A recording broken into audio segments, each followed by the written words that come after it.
Hi, it is B, the rock and roll mystic, back for another video. And I'm going to record two different videos today, a response to two different tags, but I'm going to split them so it's not too long of a video.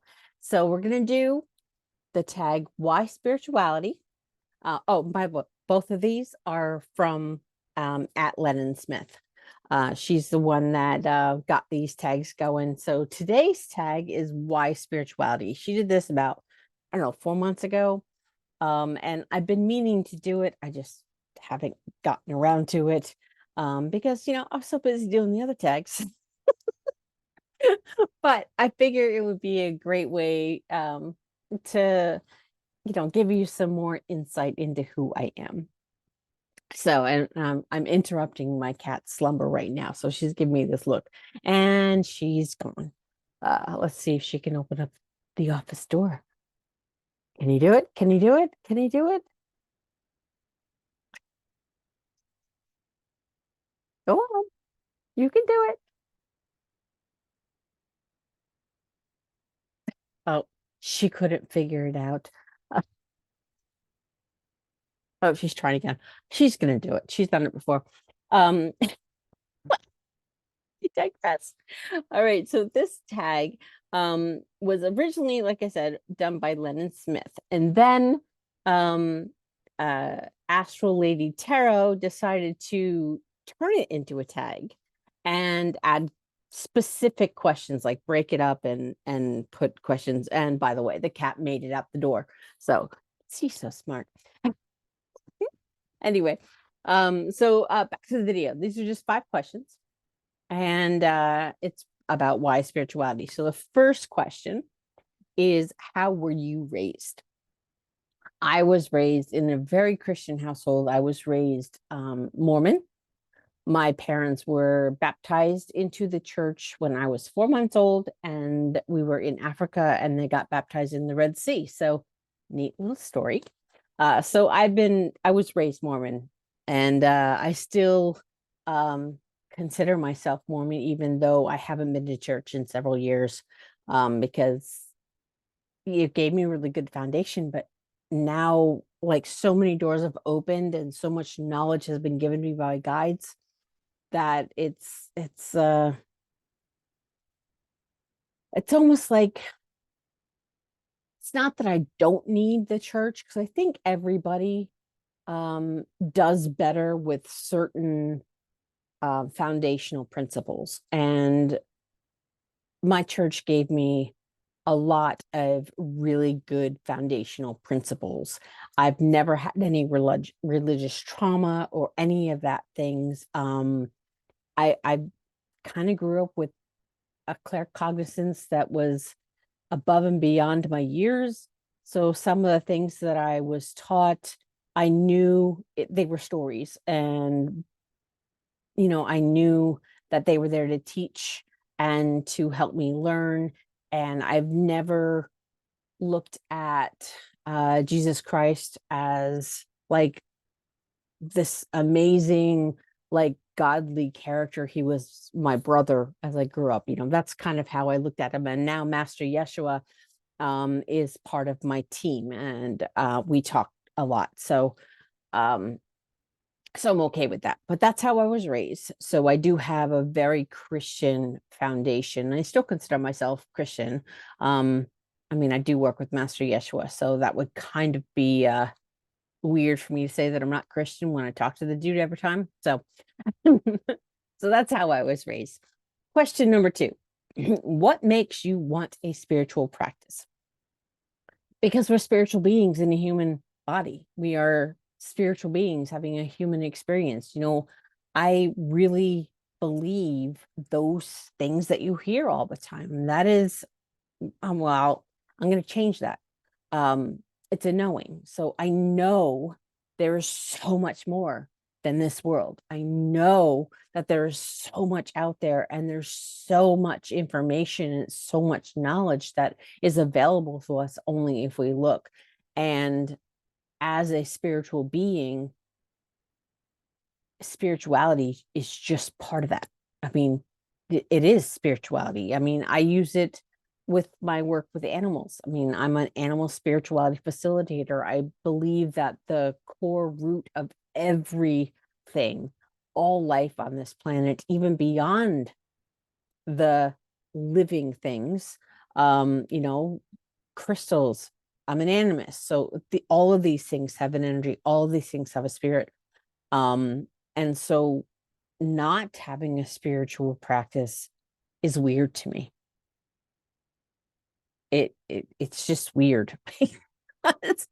I know that this meat suit is not all that's there. I know the 3D world which we all live in is not the only thing. So spirituality is all encompassing. It's who we are at the core. Now question 3, a little bit of question with this. Not a question, more of an issue, because I as an ADHD person, I may not have luck speaking words, but words mean a lot. And to me, words have power. And question number 3 is, what myth drives your practice? And I have a problem with the word myth, because myth to me is not real. A myth to me means like I don't know, myths and legends, that it's almost like that word myth changes the whole thing, because I have a knowing for myself. And yeah, there are stories and there are different, even in the Bible, you have all these parables. I don't consider them myths. I don't consider the gods and goddesses myths, because I believe in these entities as real entities. My personal gnosis is that of it's really hard to put these into words. I tried to think about it before I started, but you know how that goes, especially with a crazy brain. So like, even if, let's just say, even if all of these deities, these gods and goddesses, the Greek myths, the Roman myths, I'm using the term loosely, but all of these Greek gods, I believe in them. I believe they all exist. I don't know if I would consider myself, you know, what's the word, a pantheist? You know, because I don't think these people like to be worshipped. I think they like to partner with everybody. And I think even if they did not physically exist on the planet in a 3D form, because of the stories for thousands and thousands of years, they are actually their own entity because of the thought forms created around the global consciousness and all of that. So we give life to these things, so they're not made up. And myths to me means made up. That being said, what drives my practice? What drives my spiritual practice is my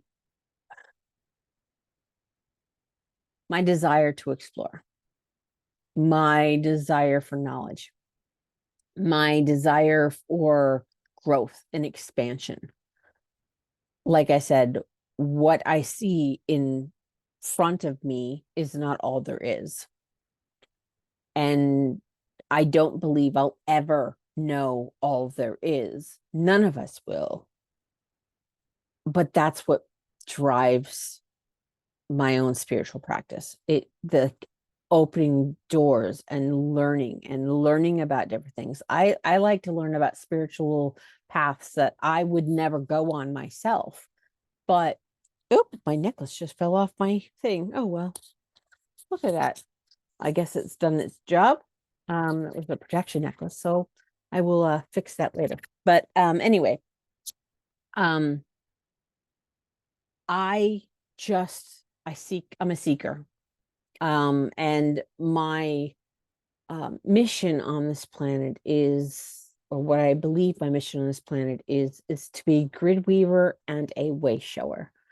And I cannot be a way shower without knowledge. I cannot be a grid weaver in without understanding what is out there in the collective consciousness. So that is kind of what, not kind of, it is what drives my spiritual practice. The exploration and the collection of knowledge. um, the more I expand, the better I feel. The more I grow, the more I feel like me. The more I learn about, the more I understand my origins and where this spiritual energy that is within this body came from. That's what drives my spiritual practice. Question number 4: what is it you do with your own spiritual practice? I don't really do anything specific except for live my life, and do the things necessary for me to, grow, to expand. I mean, that's the whole point, right? Is to grow and expand and to learn and collect knowledge. So I guess when I started my spiritual practice, let's put that way. This is like, even when I was going to church regularly, and I was a Sunday school teacher for a long time. I taught 7 and 8 year olds about you know Jesus, and about um just everything, because in our church you get baptized at 8. And so it was my job, teaching 7-year-olds, to prepare them for baptism and to understand the scriptures, to be able to learn how to read the Bible and search for scripture and understand, why Jesus Christ went through what he did and what the stories mean. That was my goal.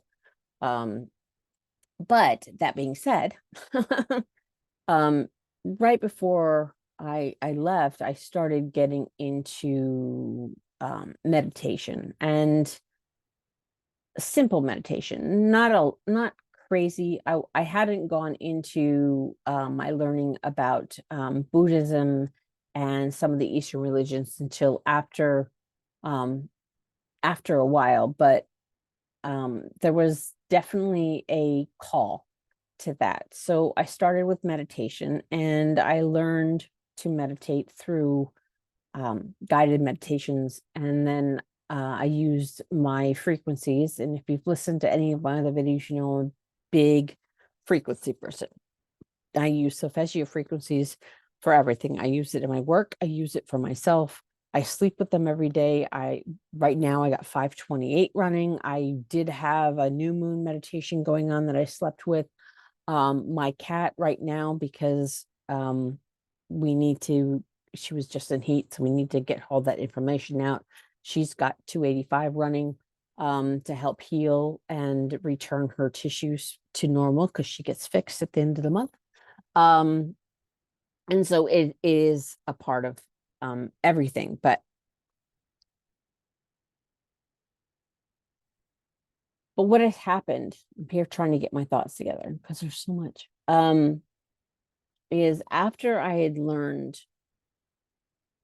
how to meditate, and I had my meditation altar, and I had a picture of Master Yeshua, and I had, green Tara and white Tara and Buddha and Kuan Yin. These are all, and I do have them up in, this way, on my altar right now, which needs to be changed for in bulk. But I started exploring, and I started exploring the role of the Bodhisattva. And that is kind of what opened my mind a little bit more. And in doing so, I also got into energy healing. So I'm an healing touch for animals practitioner. I am a healing touch for humans practitioner, and I'm a Reiki master teacher. So that was the next step. And then, now it's like, right, I did all that work, and I've learned how to just live meditatively, to walk meditatively, to do things meditatively. I have a ritual every morning. So I meditatively eat breakfast. I there's just a lot that I have created habits with that I can't really come up with like one thing that I do or a couple things that I do for my spiritual practice. Because it just is my whole, like, everything I do has a vein of spirituality through it, and has a vein of meditativeness through it. Um, and I also use that to work on. That's how I'm doing my personal development. I do personal development, spiritual development at the same time. So yeah, I don't think I answered that question, but it's kind of hard to answer the question because I don't specifically do like particular things. It's just how I move through my day. Like, I don't, like, everything that I do, every idea I get, every thing I want to do for work, there's always an element of spirituality in it. Even as a rock DJ, my show is called Soul of Rock. And I end every show with be kind to yourself, be kind to others, walk in love and light, and of course, music.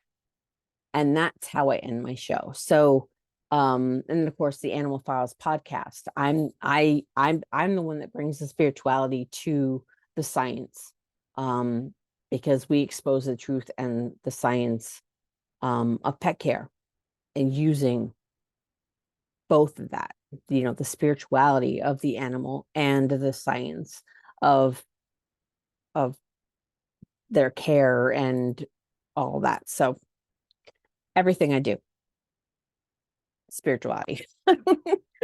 The last, I know that was a really long, drawn out question. So hopefully you enjoyed that or understood that. I don't know if it came out clear enough. But the last question is, what keeps you on this path? And that's really easy question to answer. What keeps me on my path is the growth, the expansion, seeing things with new eyes every single day, clearing off the lenses of how I see the world, and being able to utilize more of the energies that are surrounding me all of the time, and that surround all of us. And that's what keeps me on my path. So that is that tag. Now I'm going to go and I'm going to record the other one and you'll see that. And I'm going to post 2 videos today. So, but yeah, that is the Why Spirituality tag, created by Lennon Smith, and then kind of congealed and brought together by Astro Lady Tarot. And I'm going to post some of the videos that were done with this tag, and obviously also Lennon's video and Astro Lady Tarot's video, so you can go back and look at all of them. And hey, if you want to do it, go ahead, do it. It's fun to do these tags. It helps build community, and it helps us learn each other, learn about each other, and grow with each other in this space. So with that, I'm going to sign off for this video, and I will see you in the next one. So remember to be kind to yourself, be kind to others, walk in love and light, and I will see you next time. Bye.